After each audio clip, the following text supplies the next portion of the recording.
Hey everybody, happy 5 Minute Friday. Dr. Holly here. I'm setting my timer right now because I already have a feeling we're going to go over 5 minutes. But wherever we are, we're just going to stop it because I have to go.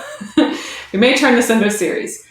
I am in the middle of content creation right now for a mini course I'm putting together, a quick start sort of thing to profit first. If you are more of a DIYer and you want to do it yourself, you just need a little bit more info specific to the chiropractic profession.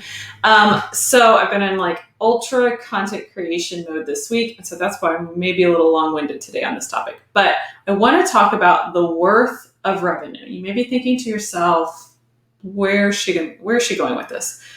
I'm going to be honest with you, I started in a different place and this is where it ended up. So again, this might be a series. Maybe this will just be for, the next couple of weeks, we're going to be talking very specific things about revenue, diversification, profitability, where do we start with what your options are? Because you can do many things in this profession. That's what I love about chiropractic.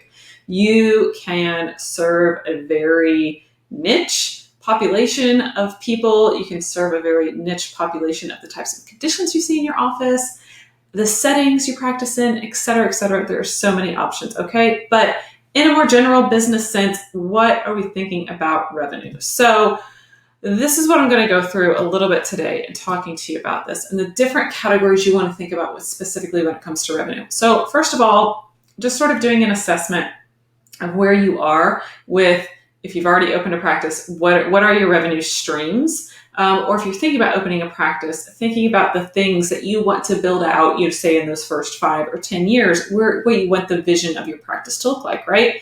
You maybe have heard of like diversifying your revenue, okay? And in one degree, I agree with this because you don't want to put all your eggs in one basket. But on the other hand, the more things you add, the more you dilute the message and the more your focus and attention is taken off of the main thing, okay? So you have to be really careful in these early years to not be a squirrel about what your offering is, okay? So what are your revenue streams? Who are the generators in your business? If you're already in a scenario where you have a practice, you're generating revenue, you maybe have some other provider types that are generating revenue. We just want to get an assessment. Where are we? What are we looking at? Then we may want to move more down to a minute detail of looking at like a per visit.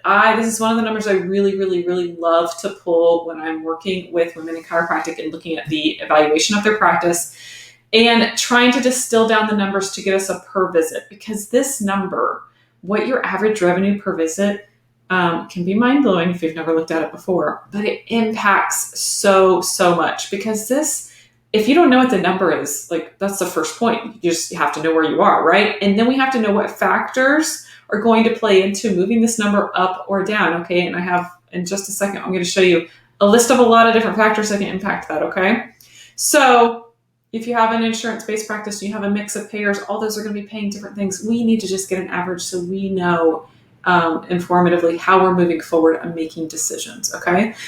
Then our next step really is to look at a profit audit, like of those line items, of those generators, of those revenue streams, how profitable are those things? And what are the real costs associated with them, okay? So that's like on paper, you spent money on it. But then I'm going to push you a little bit because we want to really look at the opportunities that abound, right? So not only the opportunities of like, you can do anything you want in this profession, but like the opportunity costs, okay? This comes up a lot when I have practices that have different offerings in the space that they provide.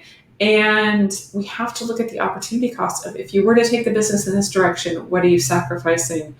Leaving behind, etc. Okay. We also want to think about incentives as you grow your practice. What incentivizes you to grow and what incentivizes your team to help grow. Okay.